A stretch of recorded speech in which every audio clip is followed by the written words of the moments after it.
Hi, it's Alexis Hasselberger here, time management and productivity coach. I was reading a book recently called The Biggest Bluff by Maria Konnikova, and it is about poker and what poker can teach you about decision making in terms of the rest of life. And I ran across a quote that I thought really resonated with something that I'm always talking about, separating the planning from the doing. And the quote is this: it's that you need to anticipate how you'll be feeling in the future and then act accordingly right now. Right. And to me, this is kind of the essence of separating the planning from the doing. And it's really thinking about how we don't make the best decisions in the moment when we are at the whim of our emotions and our energy levels and all of that, and how we can set ourselves up for success by taking certain actions today that will essentially protect or prioritize our future self.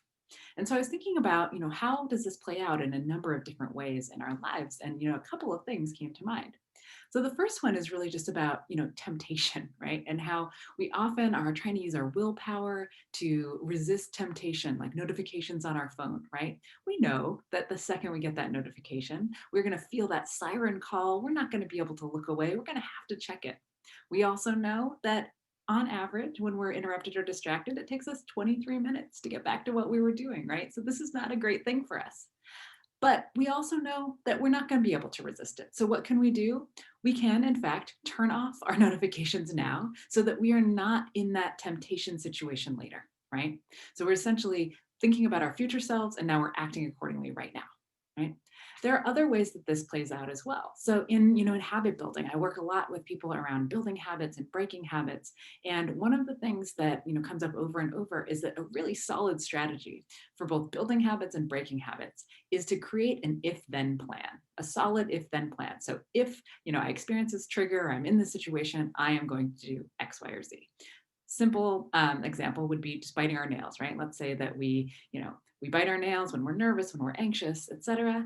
And we can say to ourselves, you know what? I know that's going to happen. I know I'm going to get triggered. I know I'm going to get anxious. And instead of biting my nails, what I'm going to do is I'm going to always have a fidget spinner in my pocket so that I can whip it out and play with it.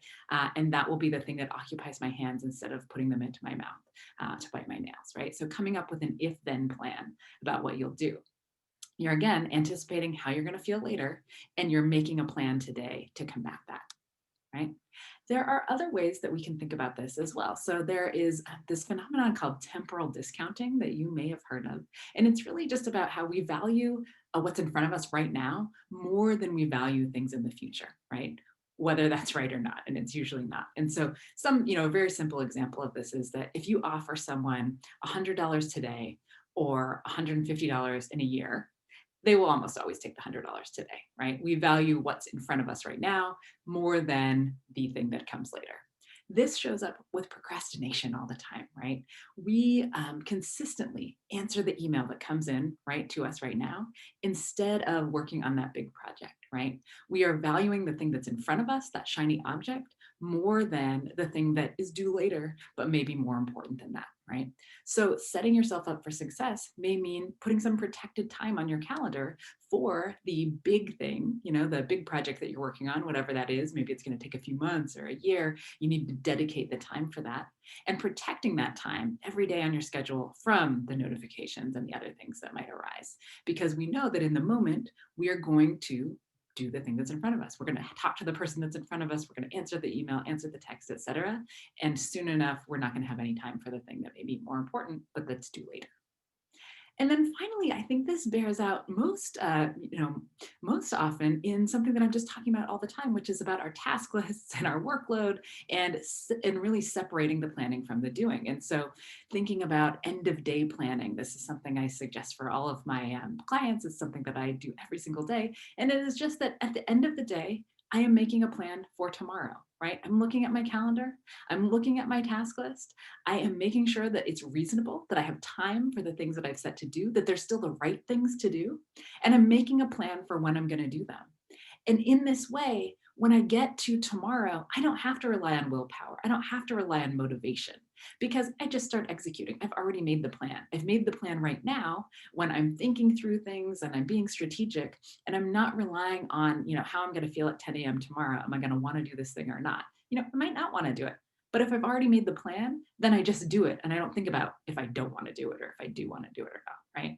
It's often when we just have this big, giant, long list of all the things that we could possibly be doing that we're sitting there asking ourselves over and over, do I want to do this thing? Do I not want to do this thing? I had a client once who came to me with a breakthrough and she said, I've realized that if I want to make the good decisions, then I can never ask myself, do I want to do this right now? Because the reality is the answer will always be no. I don't want to do my taxes. I don't want to do my laundry. I don't want to do the dishes. I don't want to do these expenses, right? There are lots of things that we have to do that we're never going to want to do in the moment. And so making a plan for them in advance kind of sidesteps that whole thing. We don't have to worry about whether we're going to want to. We've just made a plan, we execute the plan. It's much easier. And so I hope that you will think about this and how it really, shows up in your life. Maybe you can think about what are the types of decisions that your future self ends up regretting, right? So that you can start to identify where there are patterns and where you could say, okay, I know that over and over I'm making a certain decision in the moment, and it's not a decision that I wish I had made. So what can I do is taking a step backwards to say, yeah, I'm going to anticipate that I'm going to feel that way, right? I'm going to anticipate that I'm going to want that glass of wine at the end of the hard work day. If I don't want to have it, then I need to not have it in the house, right? So there are a lot of ways we can think through this, and I hope this will help you to kind of identify some strategies for your life around how you can anticipate how you might be feeling in the future so that you can make the right decisions today, so that you can really separate that planning from the doing, sidestepping willpower, sidestepping motivation to get done the things that you want to get done.